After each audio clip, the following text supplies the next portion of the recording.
চোরে চোরে খালতো ভাই, এক চোরে চুরি করলে আর এক চোরে বাঁচানোর লাই পেরেশান হয়ে যায়। তো বেনজিরিয়া, তারপরে আজিজ, এগুলো হইলো চোর, এগুলো চুরি করছে।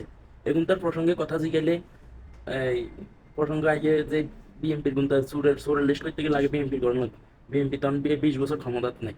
এখন যে নিজের মানে নিজেকে দলে যে এতগুলা লোক চুরি করতেছে, চামারি করতেছে, মানুষের হক মারি খাইতেছে, নিজের দলের মানুষের, নিজের দলের গুলারে ঠিক না করি এখন পরের দোষ খোঁজার এখানে টাইম আছে? এখন তো তারা নাই। এখন বর্তমানে তো একটানা প্রায় 20 বছর, 15 বছর প্লাস চলতেছে বাইগান। চারটা নির্বাচন, চারটে সেকশন যাইতেছে আওয়ামী লীগের হাতে। তো ওই জায়গার মধ্যে তো এখানে তার ওদের নাম এখন আনি, জাকেরা চুরি করছে, সামারি করছে, যাই করছে, এখন তো তারা কিছু করতেছেন। এখন নিজের দলের গুলা যেন চুরি করতেছে, এখন সেই চুরি না থামাই এখন অন্যকে দোষারোপ করার এখানে কি আছে?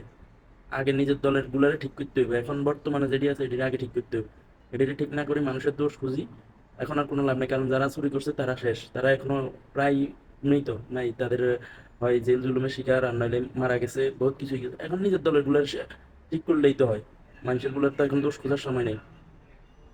এদের মানে এদের মন মানসিকতা, মেন্টালিটি, এটা কোন জায়গায় এটাই তো বোঝা যাচ্ছে না যে এরা নিজের গুলারে ঠিক করি, তারপরে না মানুষে বলবো না আমরা ভালো করছি, ওরা চুরি করছে, ইয়ে করছে, ওরা খারাপ করছে, আমরা ভালো করছি সব। এটা তার নিজের মুখে বলা লাগে না, ভালো কিছু করলে তো মানুষই বলবো যে অমুকে ভালো করছে, এই লোকে ভালো করছে, এই দল ক্ষমতায় আসে ভালো করছে।